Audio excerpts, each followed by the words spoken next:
वेगळ्या गोष्टी आहेत। संघटनेमध्ये आम्ही कैक पटीने पुढे आहोत। आमच्या संघटना पाठबळाकडे बघा असं कपिल सिब्बल यांचं म्हणणं कोर्टात। तर विधिमंडळ पक्ष वेगळा, राजकीय पक्ष वेगळा। राजकीय पक्षाकडून विधिमंडळाच्या गटनेत्याची निवड केली जाते असं सिब्बल यांनी म्हटलं।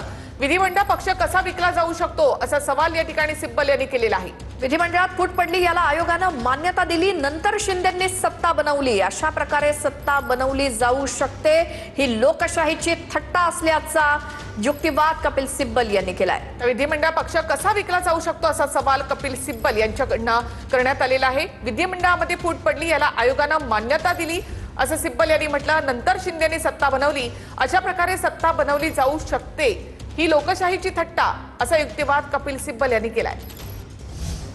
त्यामुळे एक प्रकारे शिंदेंची निवड ही नियमाला धरून नाही असं कपिल सिब्बल सांगण्याचा प्रयत्न करतायत। विधिमंडळामध्ये फूट पडली, त्याला आयोगानं मान्यता दिली, नंतर शिंदेंनी सत्ता स्थापन केली, अशी कुठेही सत्ता स्थापन केली जाऊ शकते, म्हणजे ही लोकशाहीची थट्टाच आहे असं कपिल सिब्बल यांचं म्हणणं।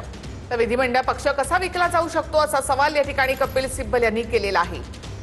तर विधिमंडळातल्या फुटीला आयोगानं मान्यता दिली, विधिमंडळातलं संख्याबळ बघता त्यांनी पक्ष आणि चिन्ह शिंदेंकडे दिलं, मात्र त्याचा अर्थ मूळ राजकीय पक्षामध्ये फूट पडली असा होत नाही असा युक्तिवाद देखील सिब्बल यांच्याकडनं करण्यात आलेला आहे। ही सगळी प्रक्रिया म्हणजे लोकशाहीची थट्टा असा युक्तिवाद कपिल सिब्बल यांनी सुप्रीम कोर्टात केलाय। तर विधिमंडळामध्ये फूट पडली, याला आयोगानं मान्यता दिली, नंतर शिंदेंनी सत्ता बनवली, अशी कुठेही सत्ता बनवली जाऊ शकते, ही लोकशाहीची थट्टा असा युक्तिवाद सिब्बल यांनी केलेला आहे।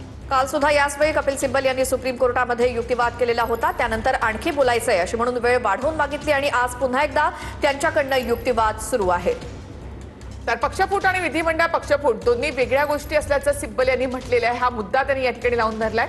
आतापर्यंत 4 वेळा या संदर्भातली सुनावणी झाली आणि कपिल सिब्बल यावर आपला युक्तिवाद करतायत। तर त्याही वेळेला कपिल सिब्बल यांच्याकडनं विधिमंडळ पक्ष वेगळा, राजकीय पक्ष वेगळा या संदर्भातला युक्तिवाद करण्यात आला होता।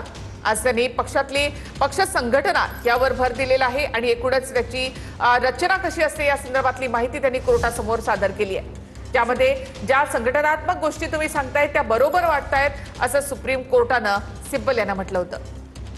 विधिमंडळामध्ये फूट पडली, आयोगानं त्याला मान्यता दिली, अशा प्रकारे सत्ता स्थापन केली जाऊ शकते का, अशाच प्रकारचा प्रश्न कपिल सिब्बल यांनी उपस्थित करत ही सर्व प्रक्रिया म्हणजे लोकशाहीची थट्टा असल्याचं म्हटलंय।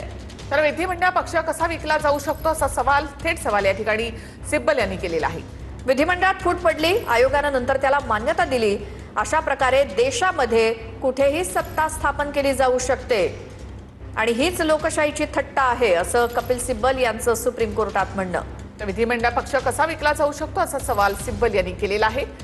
तर विधिमंडळात फूट पडली, आयोगानं त्याला मान्यता दिली आणि नंतर शिंदे सत्तेत आले, अशा प्रकारे देशामध्ये कुठेही सत्ता बनवली जाऊ शकते असं सिब्बल यांनी म्हटलं।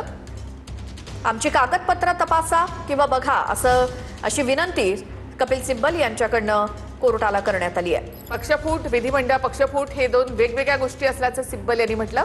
आमच्या संघटना पाठबळाकडे बघा असा युक्तिवाद देखील सिब्बल यांनी केलेला आहे। सिब्बल यांच्याकडनं आता सादिक अली केसचा दाखला दिला जातोय। पक्ष अशा प्रकारे कसा काय विकला जाऊ शकतो असाही सवाल कपिल सिब्बल यांनी उपस्थित केलाय। दोन्ही ठिकाणी आमचंच पारडं जड असल्याचा दावा त्यांनी केलाय। तर कपिल सिब्बल यांच्याकडनं सादिक अली केसचा दाखला या ठिकाणी दिला जातोय। शिवसेनेमध्ये आधी राष्ट्रीय कार्यकारिणी आणि नंतर प्रतिनिधी सभा अशी रचना असल्याचं सिब्बल यांनी कोर्टामध्ये म्हटलेलं आहे। त्यामुळे दोन्ही ठिकाणी आमचंच पारडं जड असल्याचं कोर्टामध्ये सांगतायत कपिल सिब्बल। त्यांच्याकडनं सादिक अली केसचा देखील दाखला दिला जातोय। शिवसेनेमध्ये आधी राष्ट्रीय कार्यकारिणी आणि नंतर प्रतिनिधी सभा, दोन्ही ठिकाणी आमचंच पारडं जड असा युक्तिवाद कपिल सिब्बल यांच्याकडनं। सादिक अली केसचा दाखला कपिल सिब्बल यांनी सुप्रीम कोर्टात दिलाय। फूट फक्त विधिमंडळ पक्षामध्ये आहे, ती राजकीय पक्षामध्ये नाही। शिवसेनेमध्ये आधी राष्ट्रीय कार्यकारिणी आणि मग प्रतिनिधी सभा, दोन्ही ठिकाणी आमचंच पारडं जड असल्याचं कपिल सिब्बल सुप्रीम कोर्टात सांगतायत। राष्ट्रीय कार्यकारिणी प्रतिनिधी सभेद्वारे निवडली जाते। तर सिब्बल यांच्याकडनं TN सेशन यांच्या निर्णयाचा दाखला देखील देण्यात आलेला आहे। सिब्बल यांच्याकडनं सादिक अली केसचा दाखला दिला जात आहे।